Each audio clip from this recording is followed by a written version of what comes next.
Namaskaram, all of you. Welcome to this live session. This is about the Kumbh Milan Yatra, which we just completed. So I just thought that we'll get together and share our experience about the Yatra. So if all of you are able to hear me, please let me know in the comment section.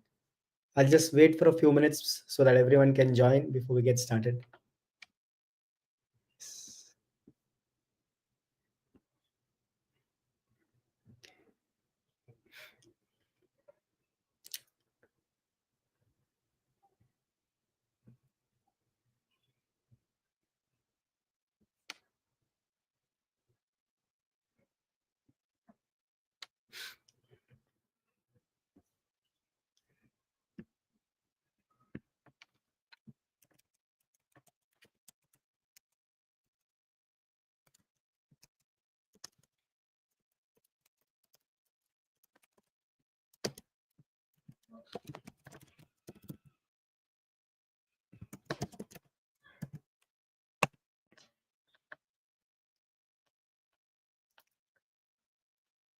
If all of you can please confirm if you are able to hear the audio clearly. Yes.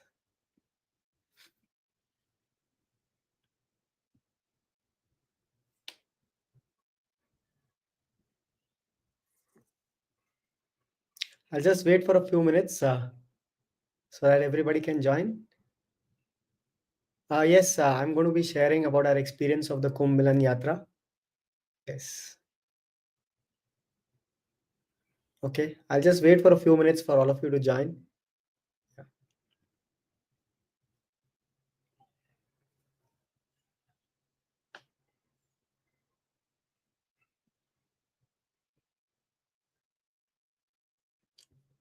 Okay, I think thanks for confirming that you're able to hear the audio and see the video as well. Yes. Okay.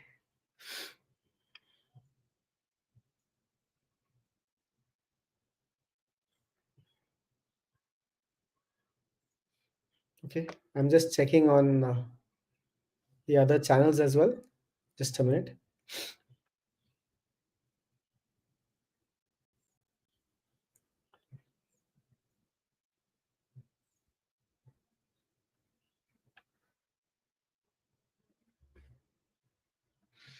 Okay.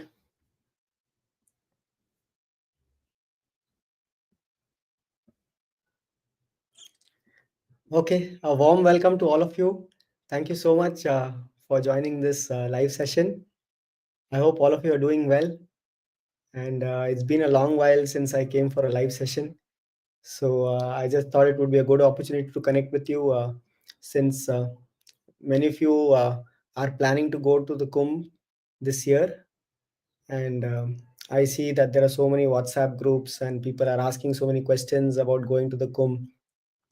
So I thought it would be nice to connect with all of you, share how it went for all of us. So we just returned a few days back.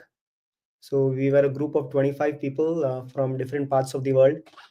So we had about four of them from US and most of them others from different parts of India, from the north, from east and west and south, of course. So we had about 25 of us joining for this yatra, and it was something which we planned at very short notice. It was just during Sankranti, around 14th or 15th, yeah, 15th, when I just thought that I wanted to go for this yatra, and I wanted to go for the Kumbh Yatra, and I was just thinking how to make it happen for myself. And I then chalked out some itinerary for myself because I wanted to visit Ayodhya as well, which was nearby. So I just planned the yatra for myself, and something within me was pushing me to see if I can check and take others as well along with me. So I was not sure whether I'll be able to take people along with me, but something within me was just not allowing me to settle. It was telling me to, just see if people would be interested to come along. So I thought that anyway, I'm going. If anyone else wants to join, it'll be good. So I just released the details that this is the itinerary which we'll be following, and we'll be starting with Ayodhya and then going to Prayagraj, and then ending with Kashi. So I thought if someone joins, it's great. Otherwise, I'm just going on my own. And since it's very short notice, it was very short notice. It's just on 15th I released it.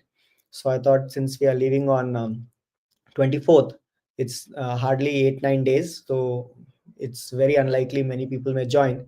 So at least even if few people join, we can just go along together. So that was the idea, and I released the yatra. But to my utter surprise, we had so many people that from the day I released the yatra on 15th, from that day until Feb 2nd, it was like it was like a crazy last 3 weeks. I can't imagine what all has happened in the last 3 weeks, because it was so intense, the activity, everything, we had to do from scratch. And I never expected that we'll have close to 25 people in just a few days time. And most of these people, they just decided in the last moment. Some of them just, they booked their tickets, and for the next day itself, when they flew from US and came. So it was something else, just to have a group of people who are all longing to go, and who are just not so much concerned about all the planning, whether everything is right in place. So this this was a very different batch. So yeah, so we just planned it at the last moment, and we just decided, and that we will go ahead. And since for me this was the first time organizing something like this, it was very hectic, right from right from organizing this yatra in terms of what is the itinerary going to be like, booking the stay area, travel logistics, and food, of course the participants, handling their queries, setting the expectations right for them, preparing them for what's in store, orienting them so that they have the best, they make the best use of the yatra, confirmation form, letting them know what they're getting into. So all of these things, in the last 3 weeks, those 3 weeks of the yatra were like super intense and hectic. And it definitely has taken a toll for me in terms of my health. It has, because the last few weeks it has been very hectic. And since I've come back, it's been a very severe cold, cough, and throat issues. So hopefully it should get better in a few days time. But it was all worth it, given that the kind of experience which we had, the group, the all of us who went for the yatra. If you just speak to any one of them and just see how their experience was, it was like whatever the effort which we had to put in, right, it was all worth it. Seeing the tears of joy, seeing their intensity, seeing their longing, and seeing what they went through in the yatra, it was something else. So I just thought that, for many of you who are still planning to go for the yatra, we can share our experience. And if it is something you want to still plan, you can even plan to do that, and maybe look into these points and see how you can make best use of the yatra. And then we'll also open it up for questions, because many of you may be having questions related to the yatra, how you can make best use of it, or if you still want to plan, how to plan it, etc. So we'll even spend some time taking questions as well. So first of all, I'll just take you through, how our itinerary was, so that you get an idea in terms of what we went through. And of course, you can plan it this way, or you can plan it some other way, because all depends on the time you have, and what are the places you want to visit. So for us, okay, I hope all of you are with me right now. Yes. Okay. Okay. So we started off, our yatra with Ayodhya actually. So most of us, we flew to Ayodhya from different parts, in different parts of the country. So from Bangalore, we had direct flights. From other places, some people took the train or bus or car or whatever. So they all landed up at Ayodhya. So since Ayodhya has an international airport, so that was a good starting point for us to begin our yatra. And we actually landed one day earlier. We wanted to be there at least a day earlier, because it was a big group of about 25 of us. So in case flights get delayed, or or people reach late, so you wanted to have a reserve day. So one input I would like to give all of you is, if you're planning to go for yatras like this, it's better not to make very tight schedules, because many things are not in your hands, especially the traffic situation, the flight situation, the train situation. Anything can change. Anything is subject to change based on, what happens at that point of time. It's possible that some VIP may visit, and suddenly for, 10, 12 hours, the roads may be blocked. Or it may just happen that something else happens, some fire breaks out, or some emergency happens, and because of that, things get, stalled. So anything can happen. When it comes to going for these kind of a yatra for this kind of a yatra, it's best that you don't make very tight schedules. You always keep buffer, that in case whatever your plan is, even if it gets delayed by even 10, 12 hours, you should still be safe and do whatever you intended to do. So that's what I would suggest in terms of the planning part, if you're planning to go for the yatra. So fortunately for us, we planned it in such a way that we had enough buffer space. And since we planned to go to the Kumbh for Mauni Amavasya, so Mauni Amavasya was on Jan 29th, and that is the most auspicious day.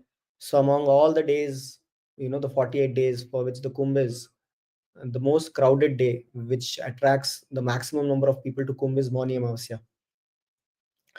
So of course, we had to make our plans even more carefully, because this was we expected that everything will be jam packed, the roads, and we may have to walk a lot.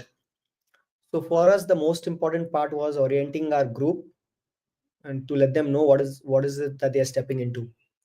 And this is something I feel is the most important if you are planning to go for the yatra, because I am part of some WhatsApp groups, and I see people, panicking about little things, like, oh, will I be able to take dip at this time? Will there be autos available? Will there be cars available? How is the traffic situation? Will this temple be open? Will this temple be closed? So this is not like your normal yatra where you can predict and you can estimate everything correctly. You have to go. It's best that if when you go for such a yatra, you look at it as a sadhana. You just look at it that whatever happens, you have to make the yatra happen. Rest, everything is secondary. Whether you have to walk, whether you have to run, whether you have to cycle, whether you have to go on an auto or a cab or whatever else. So those things are secondary. Only if those things become secondary, then you will be able to actually make best use of the yatra. Otherwise, you will be only fretting over all these little things that, oh, I may need to walk. What if I'm not able to walk? What if I don't get an auto? What if this road gets blocked? What if I miss my flight? So there are 100 things which can go wrong in such a yatra. And if you don't have the right mindset while going for the yatra, it will be more of a headache for you than any yatra. It will become, you spend so much money and you spend so much time, and you come back tensed and all worked up, that okay, this I went for this yatra, but I'm actually, instead of benefiting from this, you will be more tensed. So it should not be like that. So it's very, very important that when you go for such a yatra, you first fix your intention in terms of what you want to get from this, right? So when you're planning such a yatra, of course, it's not going to be an easy one. And with so many people coming in from different parts of the world, so it's not a holiday which you're going for. And if you are ready for such a kind of adventure, that whatever it is you are willing to face, you're willing to take care of it, you're willing to adapt to the situation, then this can be one of the most intense and amazing experiences for you in your life. But if you're not prepared for that, then all these things can also be something which will beat you down badly, because especially those of you coming from abroad, you may have never seen this kind of a traffic or crowd in your whole life.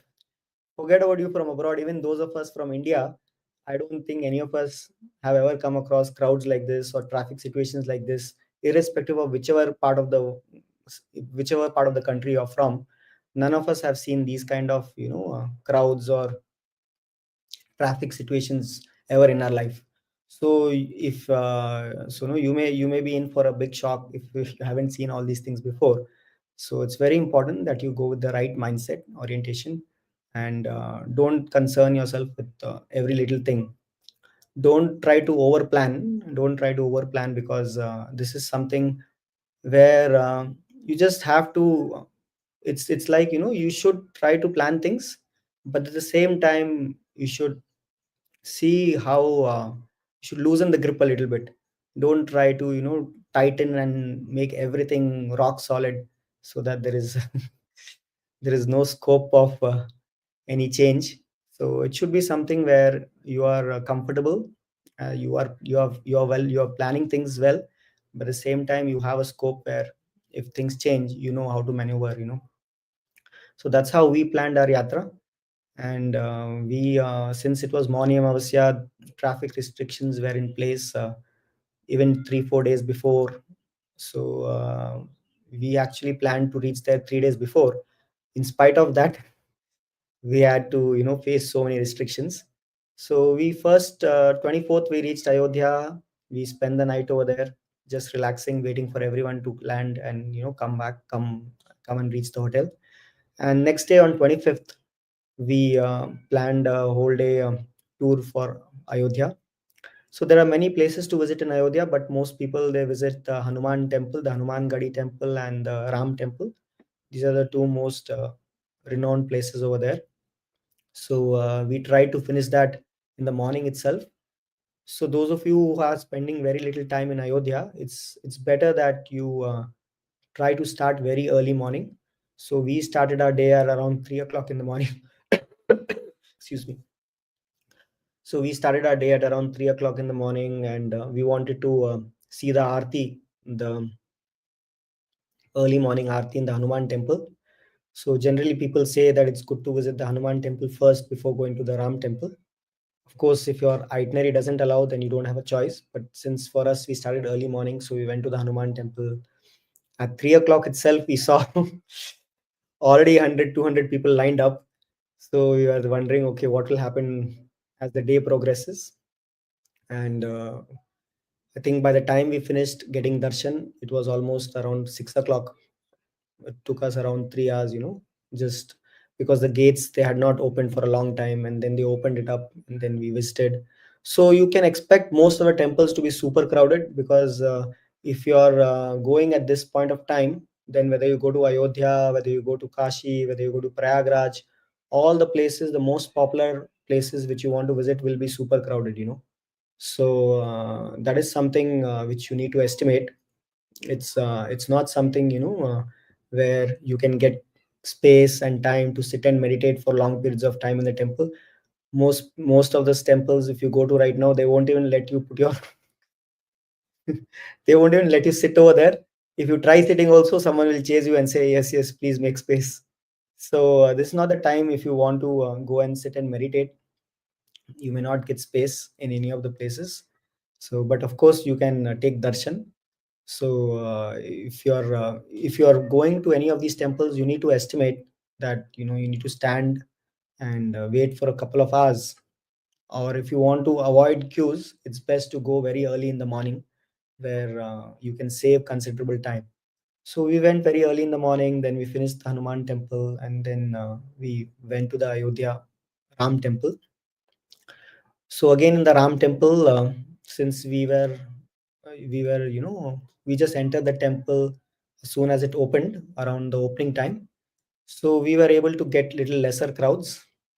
If you want to save more time, then it's best you don't carry anything with you over there, like phones or any other valuables. Then you can avoid going to the locker, because the locker itself took us 1.5 hours to put our stuff in the locker and get the key, and then again taking it back, standing in the queue.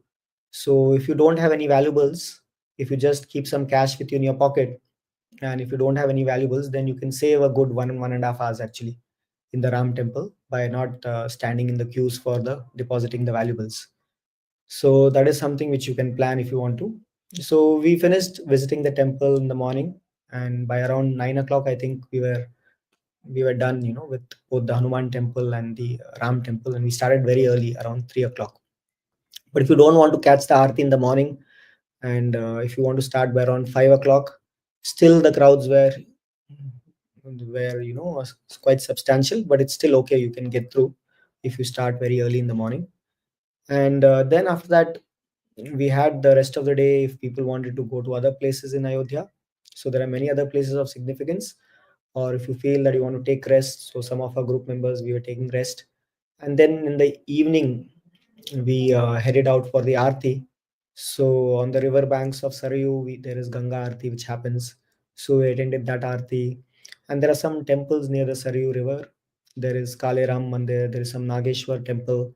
So very old temples, very old temples, especially the Kaleram Mandir over there. It was very old ancient temple, and we attended the Aarti over there. It was around 7:30 in the night. I think we attended the Aarti. So if you're going in the evening, it's good if you can catch the Aarti, in these temples which are around the Sarayu Ghat, the Nageshwar temple and the Kaleram Mandir. So we attended all those things, and by the time we came back, it was almost 9:30, 10 in the night. So it was a full day tour of Ayodhya, and that's how it went for us.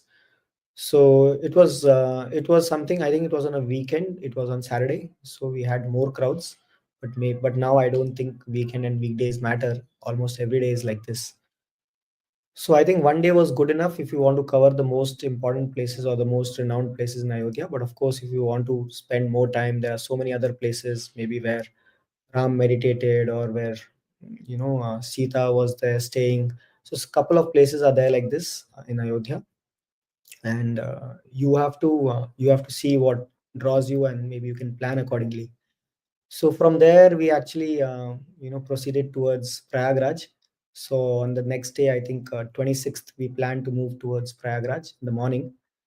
So as I was sharing with you, in this yatra, we were prepared that we have to be on our toes and execute things as things progress.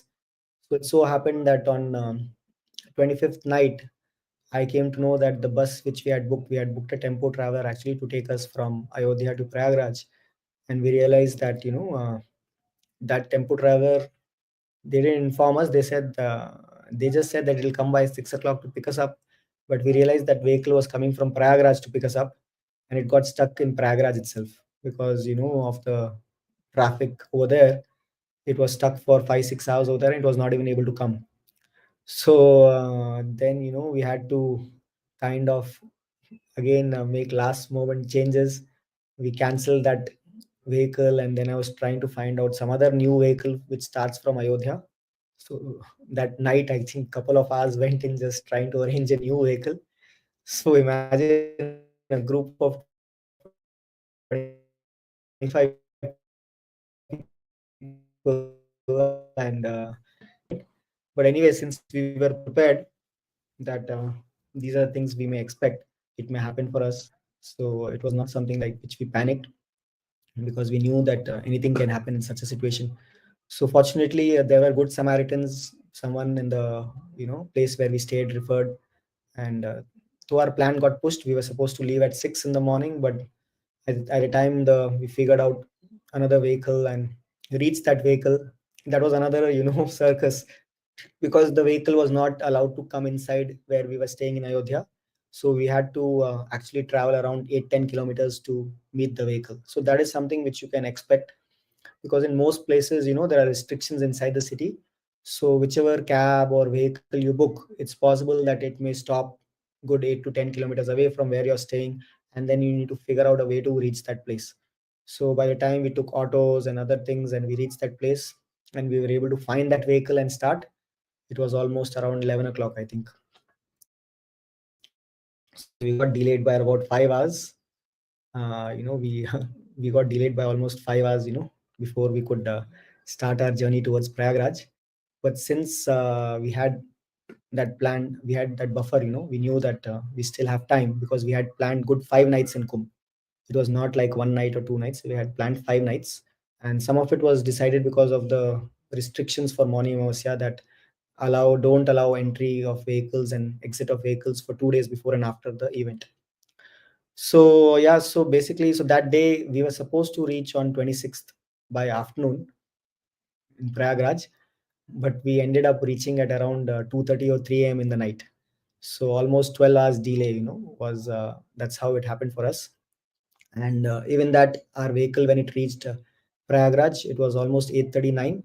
and then we realized we have to walk for 10 kilometers. We have to cover another 10 kilometers to reach our stay in Prayagraj. So we were trying to figure out with a group of 25 people how to reach. So there were bikes. Some bikes came and they said, we will help you. There were some autos which said we'll drop you at some distance, and then from there you have to walk. So we had various options. If it was only for me, I would have just taken any available option without worrying so much. But since we had a group of 25 people, and four of them senior citizens, and one 8-year-old kid. So we had on so many women. I think majority of them were women actually. So we had to take care so that we don't just go with whatever option is available, so that the whole group is also can go along, and we are at least on the same page. So finally we actually ended up walking most of it.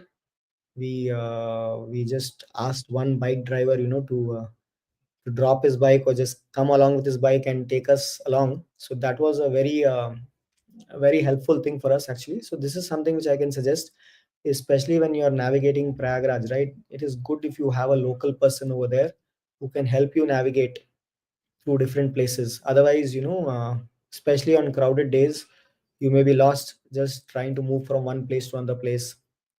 It's very difficult. It can get very difficult at sometimes, especially if you are not going alone. If you're going with a big group, if you're going alone, you can always figure out, it's fine, you can always ask around and you can move around.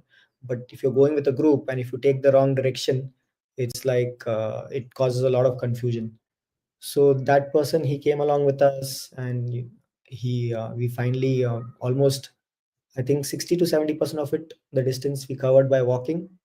And then we had some stops on the way for having food.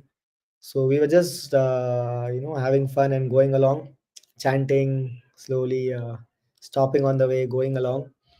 And instead of trying to see this as a curse, that oh, we have to walk so much, if you just prepared that okay, this is a pilgrimage, this is what I have to do, this is something you'll enjoy actually going with the group. So that's how it was for us. So for some people it was difficult, but all of us managed. And in the last leg of the journey, I think the last four kilometers or so, fortunately we were able to get one or two taxis. And one thing I observed is there are all kinds of people, in such, you'll meet all kinds of people in these yatras. You will meet people who want to make use of the opportunity to cash in on the opportunity, and they'll fleece you. Whatever is worth 100, they will charge you 500, and you don't have an option, you have to pay. But there are also people whom you'll meet who could have asked you 500 or even 1,000, and you wouldn't have any chance, any other option but to pay them. But they would say they're doing this for their for us, for just as a volunteer, and whatever you wish you can give them. So it's a fortune that there are people like this also. You will find volunteers there also. So we were fortunate to come across many such people over there, who saw the group, saw that there were women, saw that there were children, and they didn't exploit the situation. They one of them actually came back twice, did two to three trips to drop us to the stay area. So there are always people like this. So when you go with a certain you go with a certain purpose, intention, you will see how grace works in such magical ways. You'll find people, you'll somehow reach. It may be difficult, but things will somehow work out. Things will open up, something or the other will work out. So we were thinking another 4 kilometers, it's almost 1:30 or 2 in the night. And then we found some cab which dropped most of them. So finally we reached around 2:33, and that day we went off with just in traveling. And then we had 27, 28, 29, 30, 4 days to completely spend in Kumbh. And we made the best use of it. Those 4 days, personally for myself, I went and took dip on all the days. Wherever possible, I was trying to see if I can take a dip. So what I learned during my stay in Kumbh is, after meeting so many people over there, the sadhus and the babas over there, most of them said that there are three things which you should do when you visit Kumbh. These are three most important things which you should do. The first The first being that whenever you visit Kumbh, the most important thing is that you should see that you can take a dip. So that's the most important part. If you can take a dip in the Sangam, or if Sangam is not possible, at least whichever ghat is nearby for you.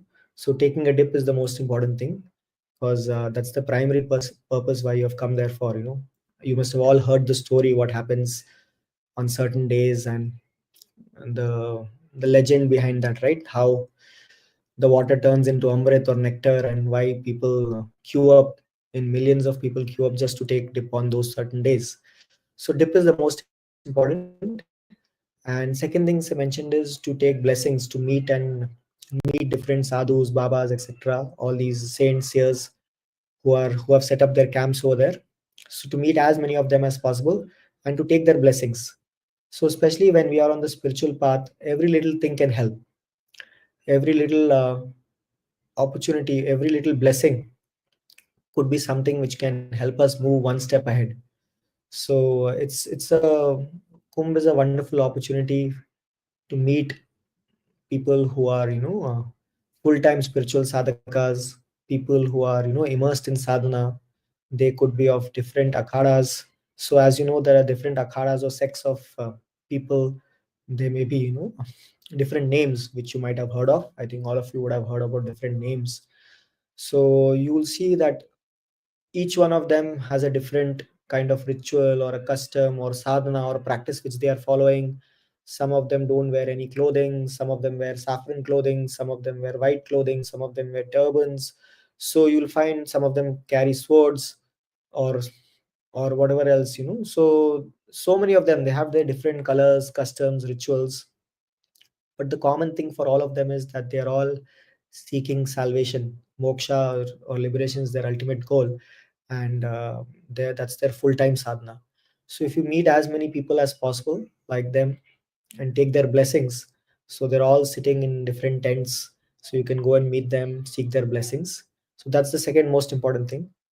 And of course, if you have a chance, you can even interact with them, especially people who so a lot of millions of people who come to Kumbh, they don't even have a guru actually. And this is an opportunity for them to maybe find the right guidance, find the right guru. But for people on the path of Isha, people who have been initiated by Sadguru, we already blessed to have a guru like him. So for us, it is more of experiencing something, trying to make best use of this opportunity, and maybe get blessings from other masters as well who are over there. Many blessed sadhus, saints, seers over there, we can get their blessings. But there are many others who don't have any guidance, spiritual guidance, and you'll see many of them having conversations with babas or naga babas or sadhus or saints. So it can be a turning point for many of us, especially if you are looking for guidance, if you're having very deep questions within you in terms of life and in terms of your growth. Then this could be a very significant opportunity for you to meet people, because this is the only time when you will see people from all across, whether it's in India or other parts as well, neighboring countries as well. They all congregate in one common place. So it's very rare to find so many different beings in one single place at a certain point of time. So that's an opportunity which most people don't want to miss. Otherwise, if you have to find each one of them, you may have to go to their places wherever they are staying. Some of them may be in Tibet, some of them may be in Himalayas, some of them may be in jungles. You don't know where you'll find them. They are hardly accessible or visible to common people. So, but in Kumbh, you'll find all of them congregating in one place. So it's like a very it's like a it's like a privilege that you can meet so many people. You can learn about their paths, you can even talk to them about the issues which you're facing or get guidance. So many things can happen. So I remember one conversation which I had with one of the Naga Babas over there, and he was trying to explain in his own way. I don't remember the exact words what he was using, what he mentioned, but just to give you an idea in terms of what he was trying to explain, he was saying that if you visit, let's say, the Char Dhams. So in Bharat, especially, of all of you, those of you been here, you know that the Char Dham Yatra, which happens like Kedar, Badrinath, Yamunotri, Gangotri. It's considered as a very significant pilgrimage center, to visit these places. So he was like saying, trying to explain that if you visit these places, Char Dhams, it is like, let's say you got 1 point, and let's say you came to Kumbh, maybe you got an extra point, you got 2 or 3 points. But if you get a guru, Sadguru, which means if you find the right guru, then it's like you've gotten, 10 points. It's like way, way beyond whatever you can get from any of the yatras or stuff like that. So it was like an eye-opening statement which he made, and I felt like, oh, we are so lucky that at least we have a guru, someone whom we can trust and someone who's showing us the path. And a full-time sadhaka is saying this, he's saying that finding the right guidance, finding the right master, or finding the Sadguru is the most important part actually for a spiritual seeker. And yatras are just one part of it. You can definitely gain some things by going for a yatra, but the most important thing is to find a guru, which is a privilege which is available to only a few people, or it's available to everyone, but only a few people seek it, or only a few people are open enough to receive it. So earlier we could say that it was not available to everyone, but now with all the tools and technology, it is available to everyone. It's just that very few people are open to receiving it and accepting that there is someone who can help them, who knows things better than them, who's able to see things beyond them, and also who's able to guide them. So for them, it is like once they have found their guru, that's it. Their whole life revolves around that. Whatever sadhana they give, whatever lifestyle they ask them to follow, whatever clothes they ask them to wear, that's it. There's no second thought. There's nothing else which matters for them. Just because the guru has asked them to come here and spend time over here, they are there. Guru has asked them to eat this or spend time doing the sadhana. This is their sadhana. This is their mantra. That's all they'll do. So that's how it is for them. So when you meet people like this, right, it opens up many things within you, especially if you're a spiritual sadhaka. It's good if you plan to go to Kumbh, no? You spend a couple of days, because only then you will be able to immerse in all these things. You may be able to have conversations with people. If you just go for a day or two, you may just go for a dip and come back, but you may miss these subtler aspects. You may miss the opportunity to talk to people, to engage with people, to reflect on your own journey, to reflect on your own sadhana, and see how things can, change for you. So fortunately for our group, we had the privilege of, even meeting one of the akhada heads, who's the head of one of the famous akhadas, Naga sadhus. So initially it was just planned to be like a meeting where we'll seek his blessings, but then it turned out to be one-on-one conversations for most of our group members, and it went on for the whole day. So yeah, so it they were lucky, that he gave us so much time, and he was able to speak to people, see what their concerns were, and help them with different solutions or whatever else.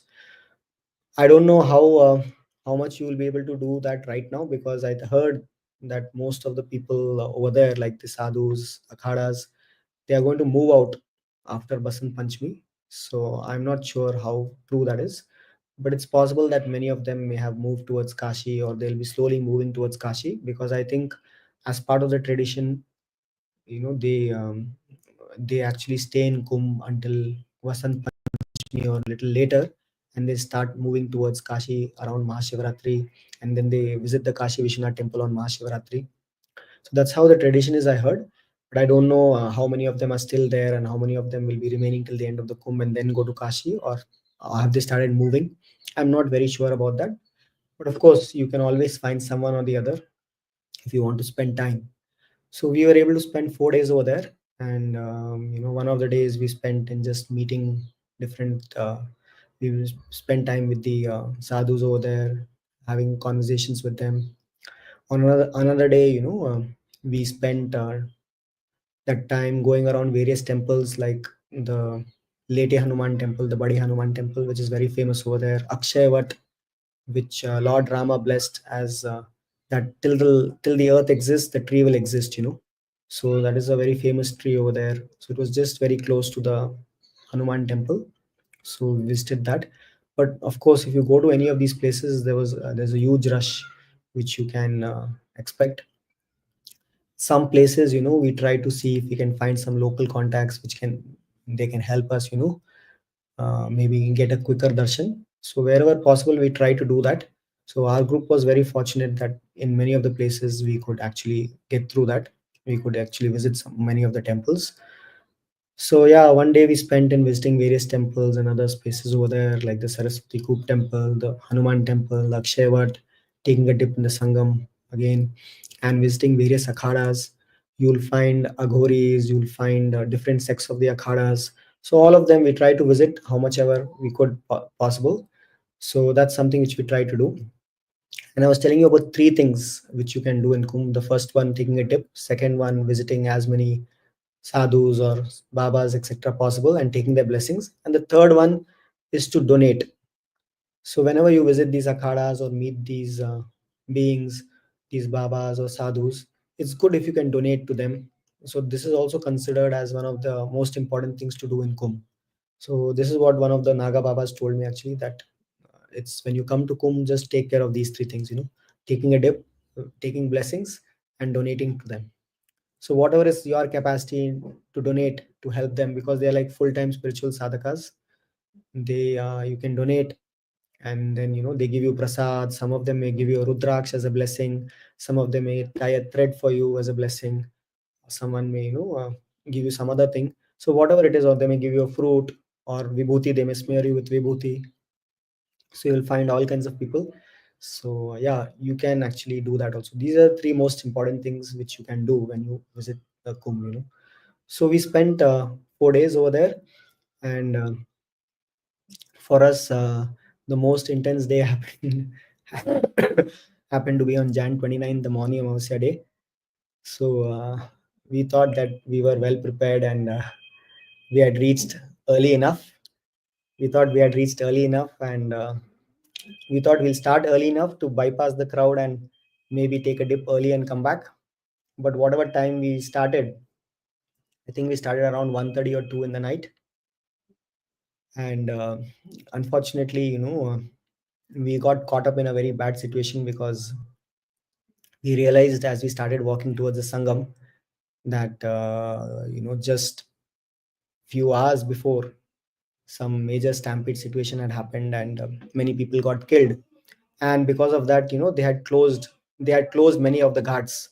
So because of that, it was like a panic situation for our group, because we just came there to take a dip, and then we realized that we had gotten into a kind of emergency situation. So we faced all kinds of difficulties, whatever people can't imagine. We thought our worst fears were going to come true when we heard about these kind of things, because when we were trying to go towards the ghat, some of the ghats were closed, and they were sending people back saying that the situation is not right. And for a couple of hours, it was like, just to tell you the truth, it was like, for me, it was like having a close shave with that, just seeing that, oh, what is it that we have gotten into. And it looks like a very difficult situation, and we were just hoping that with grace somehow we get through this, and we come out of it. So the kind of crowds which we saw on that day, so definitely, if you're going with family and other things, it's best you avoid, if you the peak days, like the peak Shahi Snan dates, because the crowd can be something mind boggling. And it's best you plan on a non-peak Shahi Snan day, where at least the crowds will be manageable, and you will be able to navigate much more easily. But anyway, since we had decided, our batch was a very different batch, so we were prepared for all kind of possibilities. So anyway, once we had stepped in, but unfortunately, none of us were able to take a dip in the morning because of the situation over there. And we just thought that somehow we have to get out of this. And fortunately, all of us came out of it to the stay area. It took us 7-8 hours, from the time we started, but but fortunately all of us came out of it. But in spite of facing all of this in the morning, where we were caught up in such a situation, and it was like unfortunate, because just few hours before, people who had crossed, they went and took a dip and came back, but we went at the time where we got stuck. and seeing people around us, some of them, they fell and we had to just pull them up, pull them out. It was like grace that we just came out of it. It was like a second life for us. So it was that intense for many of us. We came back to the stay and then we were wondering, okay, we came for this dip and it didn't happen. But then many of them, went to the nearby ghat, whichever was close for them, and they took a dip over there. But then some of us were, still eager to go and take a dip in the Sangam. But fortunately, by afternoon, things had eased out, crowds had eased out. So one of our group members, he went ahead and he went and took a dip in the Sangam, and then he came back and he took us to that place. So in the afternoon, many of our members were able to go to the Sangam and actually take a dip. So it couldn't happen in the morning, but in the afternoon, I think about 8-10 of us were able to do that. And rest of them, I think they were able to take a dip in the nearby ghat, Ganga Ghat or whatever, which was nearby for them. So we did manage to take a dip, though it turned out to be a huge sadhana on that day, on the 29th. So, but of course, we managed to take a dip, and that was something which we'll remember. That day will be etched in our memory forever, because that was that was really something, especially when you go for a yatra like this. In ancient times, whenever people went for yatras like this, right, whether it was the Kumbh Yatra, whether it was the Himalayan Yatra or Kailash, they all went to the yatra thinking that if it happens, it happens. If it doesn't happen also, they are fine. Even if they don't come back, they are fine. That's how they generally go for such yatras, because at that point of time there were hardly any vehicles. So people used to walk for months together to reach the place. Especially in Kailash, they used to walk in biting cold, the very harsh weather, just to reach that place. So they just thought that this could be the pilgrimage for their lifetime. If it happens, if they just came back. So that's why people used to come back from the yatra. People used to just worship them. If someone used to come back safe and sound from the yatra, if they visited Kailash and came back, everybody would just bow down, touch their feet, take their blessings, because they have visited some place and they've come back from the yatra. That itself is a huge feat. Of course, now things have changed. Now we have a lot more convenience, technology, and other things. So it need not be the last yatra for all of us if you go there. But I'm just saying, when you go for such yatras, in earlier times, people used to think that that's how it's be. If it happens to be the last, also it's fine. But it was not like that. It's not like that right now. But of course, you have to be prepared that. Whenever you go into such a yatra, you have to be prepared for all eventualities. Anything can happen. So it is something which it's better you go with all necessary precautions, preparation. If you're going with a group, and when you're going for such yatras, there's always a risk of many things, right? So you can't control anything. So you just have to go and see how to make it happen. So we spent 4 days over there, and then after that, we actually proceeded towards Kashi. So before we are heading towards Kashi, we thought that we'll visit Vindhyachal temple on the way.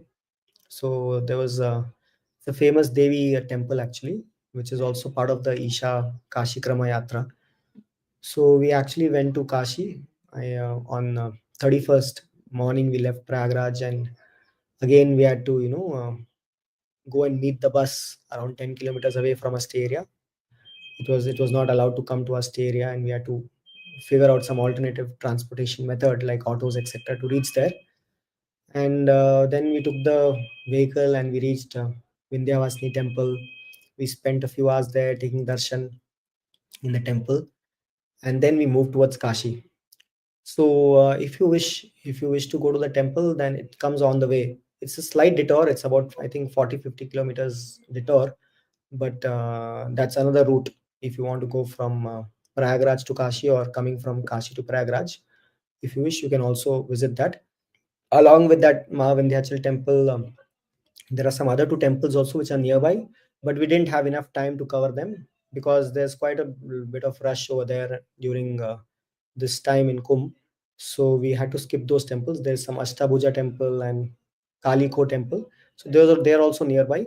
It could be like a 1 day trip itself if you have time to do all the three before you move to Prayagraj, or before you move to Kashi.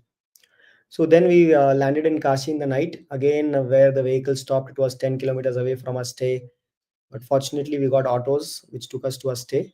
So wherever you go, right? So we were prepared that we may have to walk, but since we were prepared, we never resisted things. It happened that most of the places we didn't have to walk.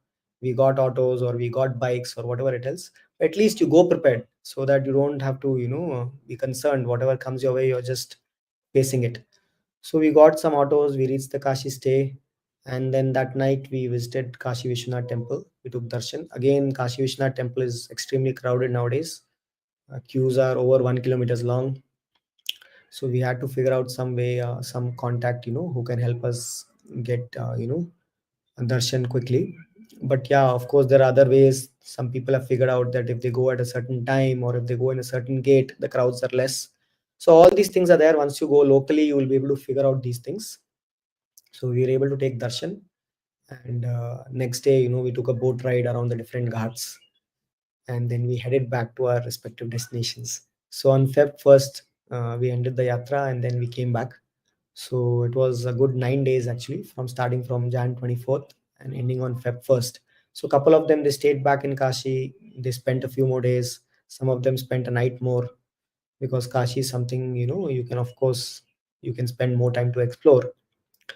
And if you want to explore Kashi, then even 5 days, 6 days, how much ever time you have, you can actually fit in, because there are so many temples in Kashi to explore. So we just covered a few base we just covered a few main temples.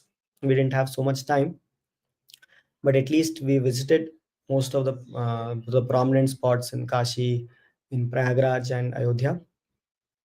And thanks to the grace of the Guru that we're all able to successfully finish the yatra. Thanks to all of you, your blessings, your good wishes.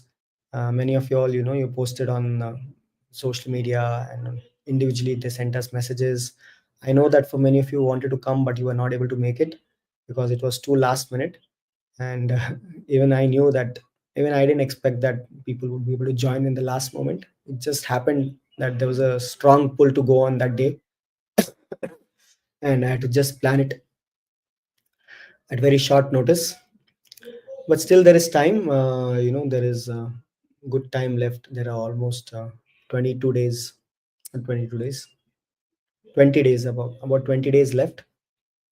So if you want to go, it's better you avoid if you're really looking, if you're not able to handle crowds much, it's better to avoid Shahi Snan dates and plus or minus 2 days. So, for example, the upcoming one will be on 12th. Feb 12th is some Magh Purnima Snan. So it's better to avoid plus or minus 2 days, or Mahashivratri, Feb 26th. Again, plus or minus 2 days, the traffic restrictions will be huge. So if you are not, if you're not able to handle huge crowds, then maybe you can avoid that, because I've heard on the other days, it's pretty much okay. You can swiftly navigate through places. Traffic restrictions will be lesser, so you can even do that. But if you are wanting to go on a peak Shai Snan date itself, then you have to be prepared, and you have to go with that mindset that whatever happens, even if it comes to walking or traffic restrictions, I'll just, as long as your legs are supporting and your mind is steady, nothing else can be an obstacle actually. It's just that these two should support you, your body should support you and your mind should support you, then it should be fine. So that's how it was for us, the yatra. And it was so touching to see people in just 8-9 days. All of us became so close, like a family, as if like we have known each other from lifetimes. And it's just unbelievable, these 9 days, the way it happened for all of us. If you happen to meet any of them or speak to any of them, I'm sure everyone will have a story to say how it was for them. But it turned out to be something much, much deeper than what we had even anticipated. And I think the key reason why we were able to go through this yatra well and come out of this and do this well is because we were all, having the right orientation before going into the yatra. And this I see is the most important thing, which many people are missing out for going for the yatra, because they just plan and they just go for the yatra. it's very important you go with the right frame of mind, the right orientation. So with our group, we spent time. We had like 1.5 hours, 2 hours orientation session online, where we spoke with the participants, told them what is in store, how to face the yatra, how to face the various challenges which may come our way.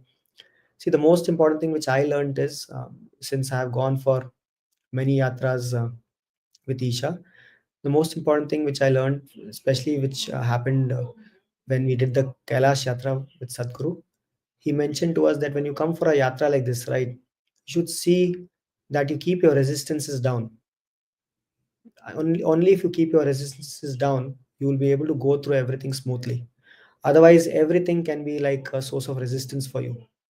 You may, if you are not having that mindset, every little thing can throw you off. If you have to walk, suddenly you'll resist. Maybe you paid something and you thought you'll get a high quality room, but when you landed over there, the room was not meeting your expectations. And then you start having resistance. Oh, I did this, but I'm getting only this. So these little things, what happens, right? These resistances which can come up, these things can actually impact your yatra big time, because then you get caught up in these resistances and you miss out on the whole purpose why you have come for the yatra. So this is what I realized when I went for the Kailash Yatra as well, because there were so many things which are discomforting over there. And all of us, if we were not oriented, if we didn't have that right orientation, that not get caught up with these resistances and just you know uh, carry on with the purpose which we have come for, we would have lost the whole essence of the yatra. So I remember in Kailash Yatra, Sadhguru came and he oriented us in the beginning of the yatra itself, that whatever happens, doesn't matter, whatever comes your way, don't get caught up in situations, in resistances with people, with outside situations, etc. Just keep the intention what you have come here for as the paramount, and then you'll go through the yatra very smoothly. So I remember in that Kailash Yatra when I went, so in spite of facing numerous challenges and difficulties, there were times when I didn't like the room, I didn't like the schedule, I felt it was too hectic, I felt it was, burdening, I felt the food was not that great sometimes, I felt like it was repetitive. So many challenges were coming my way, but I was just saying, okay, what needs to be done right now is what needs to be done. That's it. Just keep going ahead and not get caught up. And I saw so many of us in the group, they were getting caught up with all these things and complaining and getting lost in that process. And their whole experience of the yatra came down. So I, of course, noted all these things which could have been improved. And once the yatra ended, I sent them a feedback, that these are the things which could have been done better. So you can always do that. But if you get caught up in all these things during the yatra, then you lose the whole essence, and you may actually you may be like penny wise and pound foolish. It's like that. You're trying to save on a few things and see how you can get the best out of it, but actually you lose out on the bigger picture. So it shouldn't happen to any of us. So if you go for the yatra, just go with the right orientation, go with the right frame of mind, see how you can make it like a sadhana, and you will see it will happen as a very effortless process. It doesn't matter which state you go in, it doesn't matter whether you go alone or whether you go with a group. Of course, there are advantages if you go with a group. If at least they set you with the right orientation, if they set you with the right orientation, and they have people who are on the similar path who are also intense sadhakas, it can be supportive. But even otherwise, if you're going alone also, it's a good opportunity actually, when you can spend time on your own, meditate, even be in silence if you want to. So all these things are there. So yeah, it's something which all of you should experience. It was a wonderful experience for all of us. If you have any questions, you can please let me know. We can take them one by one.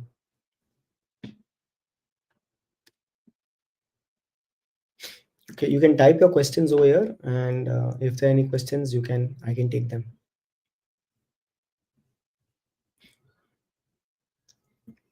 Okay.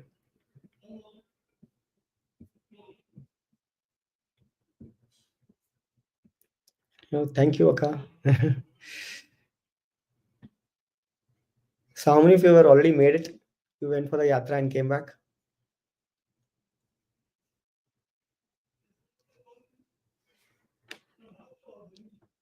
Okay.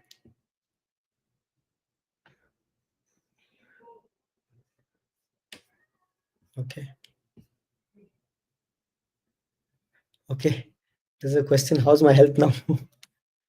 Not that great. Still recovering. The cold and cough is very severe.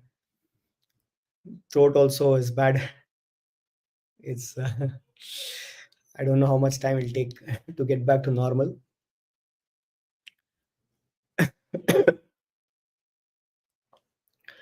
Okay. I'm going on 22nd and 24th. Okay. So there's a question. How did you carry your luggage walking 8 kilometers? Okay. So yeah, it's good if you can have, these trolley bags, because you can drag them around easily, whether it's 8 kilometers, 10 kilometers, whatever it is. So either you carry a small backpack which you can, which you can carry on your back and you can walk. So if you have minimum luggage, then a backpack would be fine if that's all you have. But suppose you have more luggage, it's always good if you take as minimal luggage as possible, because you're going for a pilgrimage anyway. Nobody's going to see you much over there, so you may repeat the same clothes. And anyway, if you're wearing layers of jackets, then you can reuse the clothes many times. So need not carry too much of luggage. But even if you're carrying luggage, if you have a trolley bag or something which has wheels, right, so you can always pull that along with you when you're going. So that was something very useful for our group, I think. Even I had a trolley bag with wheels. So even when I was walking for 8-10 kilometers with our luggage, it wasn't much of an issue. I had a backpack and I had this trolley bag which I was pulling along. So that was useful for us actually. Okay. Do you need online darshan booking for Ayodhya and Kashi? No, actually, online booking and all is not available right now in Kashi or Ayodhya. It's like all overbooked. So for Ayodhya, we just landed over there and we stood in the queue and we reached. That's it. Similarly, in Kashi, I don't think you can get anything online right now. You just have to go there, figure out, which gate has less queue and which time has less queue. Sometimes in the night, it has very less queue. So you have to go there and just stand in the queue, or you have to figure out some local contacts which can help you get a quick darshan, as long as they're coming from a reference or reliable source. So you can check on that actually. But yeah, online booking and all is not possible at this point, especially till the time Kumbh gets over. It's better you don't even try that option because it won't be available actually. Okay. Can you recommend any stays near the Sangam? See, the stays part, right? Uh, okay, so the stays part, there are lots of stays. It's something which you can easily navigate and choose from what is right according to your budget.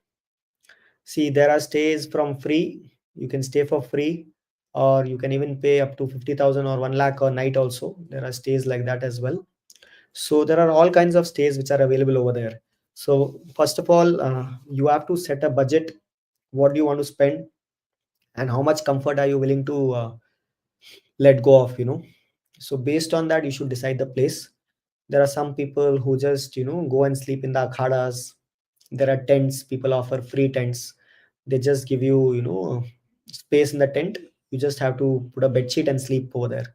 And anyway, most of the akhadas will offer you free annadanam, free food, lunch, breakfast, dinner. So wherever you want, you can go and have food for free. You can stay for free if you're that kind of a sadhak where you can just lie down. If you just get a small space, you can lie down. So then you don't even need to spend on food and stay, if that is the thing. But for most of us, we may not be able to manage with that kind of a structure. So then you should try to book some stay which can fit your budget. So you have all different kinds of stays, right from 1,000, 2,000, 5,000, 10,000, 20,000, 50,000 per night. And in terms of distance from the Sangam, don't worry so much about that part, because wherever you stay, right, it's something where you will be able to find ways to go there. You will be able to get autos or bikes, or you'll get boats. So you'll have to be ready. Don't try to optimize too much on that part. You're going there for only few days. It's fine even if you have to walk a little bit more, if you have to spend a little bit time more. You just see what fits your budget. And for those of you who are from Isha, or you want to go with contacts, people who have stayed in such stays, so there's a WhatsApp group as well, where there are over 1,000 meditators. I think most of them are Isha followers. So you can even join that group. And many people who have completed the yatra, they are saying, we stayed here, we stayed there. These are the contacts. These are the cab driver contacts. These are the guide contacts. These are the hotel contacts. So these are all been vetted, because they have stayed there, right? So you can always join that group and you can use those contacts and you can go to those places. So I would always suggest that when you go for a place, right, especially in Kumbh, you always go with people who have at least stayed there before. At least one source you have who says, okay, I've been there. Because many places there are scandals also going on. Fortunately, we were able to come out of it unscathed, but there are places where people have taken money, and then after that, once they get their money, there's no response.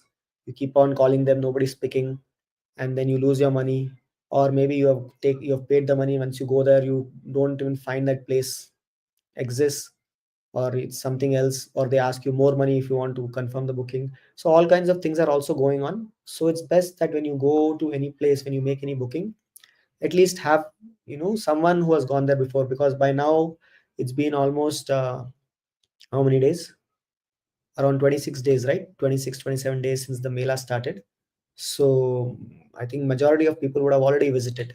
So maybe in your family, in your friend circle, in your Isha community, in your social network, there should be someone or the other who has gone there already and they stayed someplace.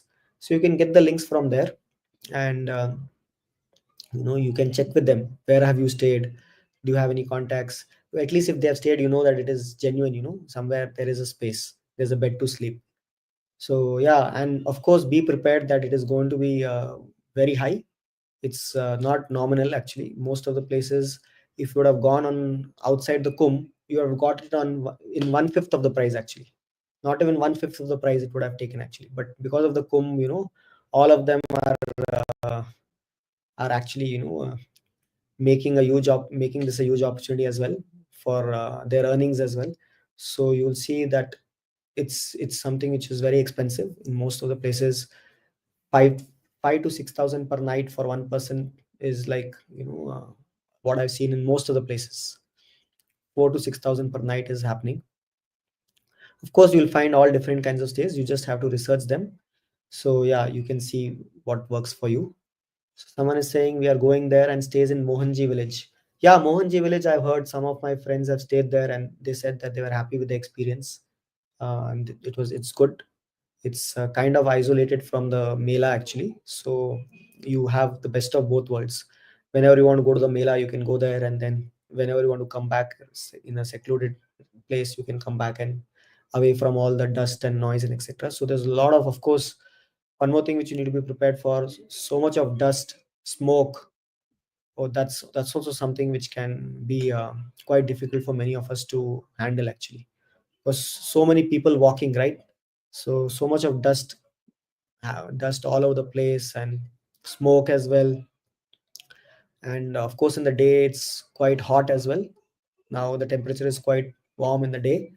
I think the cold is receding, but it's best you always carry your warm clothes, thermals and jackets, because especially in the night time, after 6 or 7 in the especially in the night time, after 6 or 7 in the evening until 7 in the morning, it can be quite cold, it can get quite cold, it's unpredictable.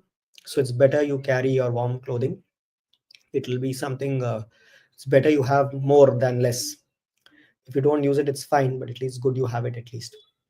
So yeah, so whichever place you're staying, just ensure that someone has stayed there before. And most important thing to check is that wherever you're staying, are those people reachable or not? Because I face this and I've heard many people facing this issue, is that they find it like a huge task to just get across those people, just to communicate also is difficult.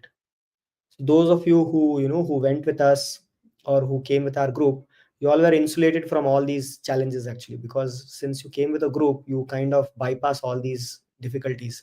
The challenges which you face in organizing, in booking stay, in trying to communicate with the organizers, in going with their, in adapting to their whims and fancies. So all these challenges can bypassed. But if you're going on your own, then you have to face all of these things, because it can be quite a nightmare, getting in touch with those people. Sometimes they have so many inquiries that it's difficult to get across to them, confirm your booking, etc. But hopefully by now things have slowed down, and maybe after a few days time it will reduce further, so you should be able to go there comfortably.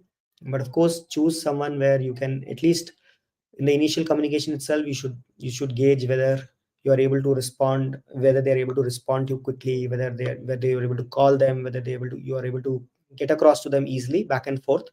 Because if that is not there, then you may be in a panic situation, because you would have paid the money, you would have made the booking, and then you're stuck in the middle and you're trying to reach out to them and no one is picking up the call. So try to have multiple contacts, maybe not just one number, maybe two three numbers in that place, where if you are not able to reach them, how to reach them. And that's something which you can do, because that's especially people in Kumbh, right? You have paid so much, you'll book the stay, and if it's not reachable, there are people who just walk from the airport to the stay, because though they booked their cab, it didn't arrive because of the traffic restrictions, it didn't arrive. But I hope that these are things of the past, because the worst has kind of passed. The most important, the most crowded days like Vasant Panchami, Mauni Amasya, Makar Sankranti, they are over. So hopefully it should not be as bad like earlier. Hopefully it should be much better now compared to the other days. But in spite of that, it's better to be prepared, to see how they are accessible. So yeah, you book any stay as long as it's vetted by someone, and there are transportation modes where you can get to the Sangam, whichever way it is, it's fine. Okay. Anything else? Okay. If you have any other questions, I have food allergies. Is there Sattvic food available? Yes. Actually, one thing is in Kumbh, if you go, most of the places like Ayodhya, Kumbh, Kashi, almost all the places where you go, it will have Sattvic food. Because whenever you go for a pilgrimage, right, most of these places, temples, etc., they won't serve food with onion and garlic, and even places nearby also won't serve. So Sattvic food won't be an issue at all. In Kumbh, so you will get free Sattvic food everywhere. You go to any bhandara, you go to any akhada, they will serve breakfast, lunch, dinner. Just join in over there. Just that you may be prepared. You should be prepared to have stand in a long queue. There could be long queues for those free food counters. So the queues may be long, but food won't be an issue. Sattvic food won't be an issue. Allergies, allergies. I don't know you have allergies for what, because I'm not sure whether you'll be able to see. I don't want this. I don't want that. Most of the food, to tell you in terms of lunch, puri and aloo. So potato curry and those puris which you have, no, the small puris. So that is the staple food. In most of the places you'll find that for lunch. You may find some rice also. You may find some dal also. So you have to get used to that kind of a food, because in most places in North India, especially in these places, you will find potato rolls. So, yeah, you have to get used to that. But of course, if you are booking a place where food is also included, they may give you a lot of variety. You may get a lot of other options as well. So it depends on which place you are staying. They may have a lot of good food options as well. Okay. Whatever footwear is suitable. What footwear is suitable? Okay. Footwear. Okay. Footwear, I would say, go with what that kind of footwear that even if you lose it, you will be happy to lose it. So that's the best kind of footwear to go for. I chose to wear something which is like costed less than 200 rupees. So even if it goes off without second thought, you leave it and come. So that's the best. Otherwise, you'll be more concerned about your footwear than reaching the destination. Where did I keep my footwear? What if someone takes it from there while I have my prasad? While having darshan, someone takes my footwear and goes. So you'll be having all those other issues, if you wear expensive footwear. So just buy something very cheap, and have two pairs. One, you use it where you have it intact, maybe for long journeys, bus journeys, etc. And the other one, you use it for going around the mela and temples, etc. That time you just slip on your cheapest footwear, go there without caring much. Wherever they ask you to keep your footwear, you keep there. I don't think anybody will take your footwear also if it is that cheap. So you just wear that kind of footwear, and if you have that kind of footwear, then it's easy for you to navigate actually. So some places some people you'll see they even walk barefoot. So if that's fine with you, you can do that. Otherwise, wear some inexpensive footwear, or footwear which you can even take in the water also. If you have to glide through water or slush or whatever it is, you won't have to fret so much about it. So I felt open footwear was better than shoes, etc., because shoes is like quite cumbersome to wear it, then to remove it, and then to keep it safely somewhere. So all those things you can avoid. I feel it's better to wear something inexpensive. Even if it goes inside the water also, you don't have to worry. So that's my suggestion in terms of the footwear. Okay.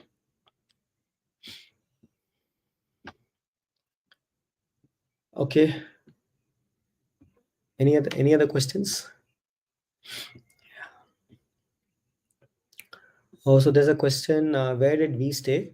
So we stayed in different places actually. In Ayodhya, we stayed somewhere near the temple. In Kumbh, we stayed in Samastiti. It is run by a group of Hatha Yoga teachers. So we stayed over there. And in Kashi, we stayed quite close to the temple actually. Not very close, but yeah, 4 kilometers or something from the temple. So it was all like budget stays only, like modest stays, not looking for any luxury.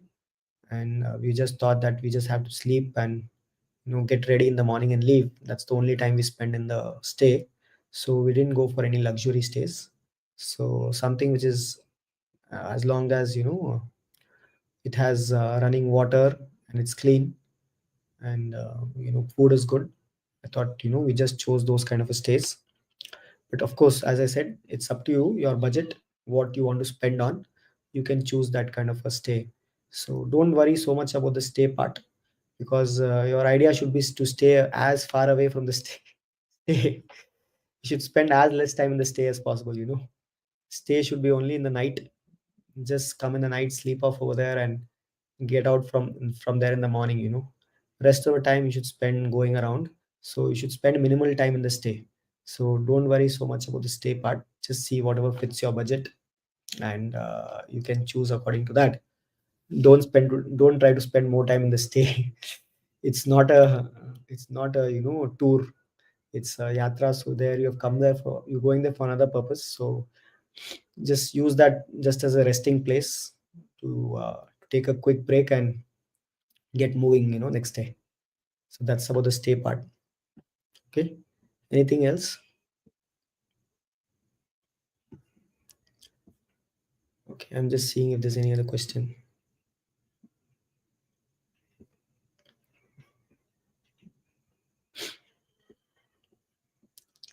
WhatsApp group link. Okay. I don't know if I have it right now with me. You can send a message to our inquiry number. We'll share it with you. I'll type the inquiry number.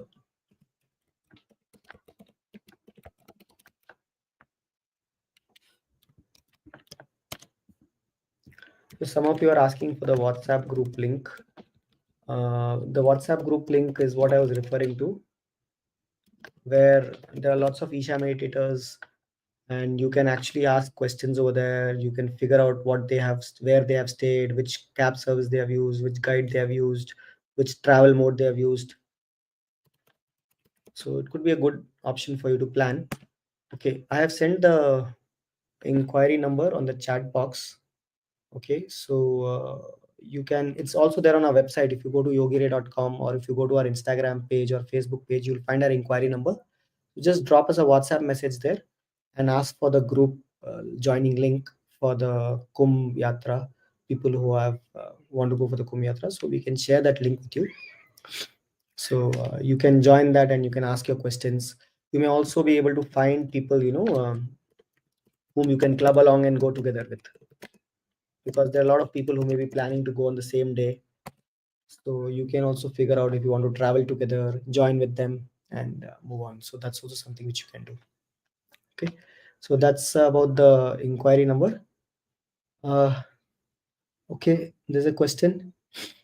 Are you planning to make another yatra to Mahakumbh? Okay, right now I don't think I have the energy. already already this has been this has been quite hectic actually, last 3 weeks non-stop for me. So I doubt I will have the energy to to carry on another batch, because to go on one own on one's own to go on your own is very easy actually. It's quite easy to plan things on your own and go, but to go with a group, actually it's a lot more challenging, because you have to handle so many different minds, their expectations and everything. So it's not a easy thing actually, especially to go with a group to handle. So, yeah, so I don't know if I'll be able to do another one, but and I think it's too late also. It's like Feb 6th. It's very short notice. Most people have already made plans, and they're already on their way. So most of them have already made plans. But maybe after doing this yatra, many things have opened up. A lot of people have asked us if we can do more such yatras. So personally, for me, I just want to share that I have been traveling across India, and in last 2 years, even different parts of the world. In last 15 years or so, I have traveled extensively, different parts of India, and especially in India, I visited almost all the Jyotirlingas except two of them, I think. And whether it's the north in Ladakh, Kashmir, Himachal, Punjab, Uttarakhand, and then in the west, Maharashtra, Gujarat, Dwarka, and other places, Madhya Pradesh, Indore, Ujjain. Then in the east, West Bengal, Orissa, Puri, Sambalpur, all those places, Assam, Meghalaya. Then the south, Andhra, Karnataka, Kerala, Tamil Nadu. So I've traveled extensively, even Andamans. So I've traveled extensively across the country in the last 15 years or so, because for me, traveling is something which I really enjoy doing. And for me, I visited so many places. It's not just spiritual places, but significant places places which are very spiritually significant, but even other places. So for me, I don't look at places as this is more spiritually significant than the other. For me, every place which I go to, I feel like there's something to learn from this place, there's something to imbibe from this place. So I've traveled a lot, and in the last 2 years, I've also traveled to different other countries. I went to UK, Ireland, Northern Ireland, and Scotland, Wales, England. Then Europe, 7, 8 countries in the Europe, like Spain, Italy, Germany, France, Belgium. So different places I've been, and even Southeast Asia, 6, 7 countries: Singapore, Malaysia, Thailand, Vietnam, Cambodia, and Bali, Dubai. So I've traveled extensively, and what I feel is that travel is something which we can learn so much from. Personally, for me, travel has been, along with my sadhana, whatever I do, this has been my biggest learning and sadhana, actually, traveling. And I've always wanted to see how I can travel and also help other people also experience this.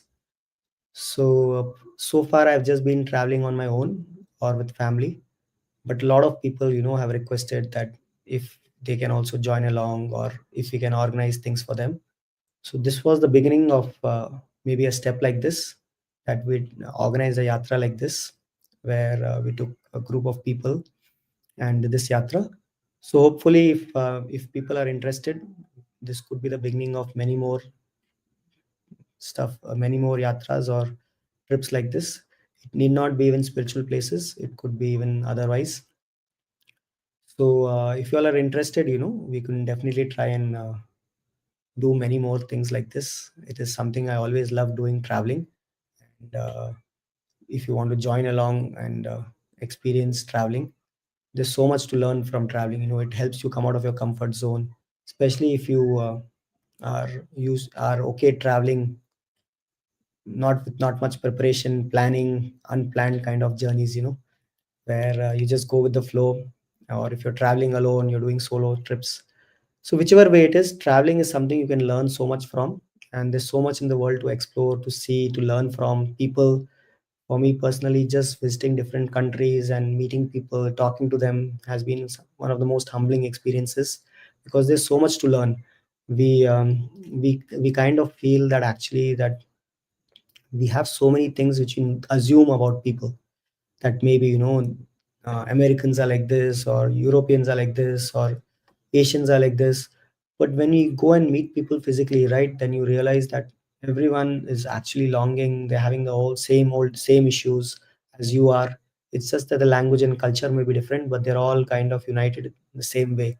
So it's a very different experience, and I would definitely encourage you to travel much, because there's so much to explore in this world, and it's always nice if you can travel and learn. This could be like a sadhana by itself. So if you would like to, join with us whenever we organize any such trips, it may be spiritual places. Many of them have asked us if we can organize yatras to other spiritual places, or maybe treks, or even otherwise even general places abroad, maybe Bali or any other places. So whichever way it is, if you want to stay in touch with us, if you plan such things, it's best if you join our broadcast group. So we have a broadcast group on WhatsApp and on Instagram, as on sorry on Telegram as well. Otherwise, you can follow us on our social media channels, Instagram, Facebook, or you can join any of them and follow us. So whenever we plan such things, right, we'll try to release it on these groups. So if you want to join our broadcast group, right, so I'll just share the link with you. So it is yogiray.com/WhatsApp. Okay, and it's also yogiray.com/Telegram. So whichever one you are comfortable with, you can join either on Telegram or on WhatsApp. So this way, we also post Sadhguru's articles, poems, blogs, videos. Daily we post that, so it's good to stay updated. We also post about Ekadasi reminders, our programs. We do different kinds of programs.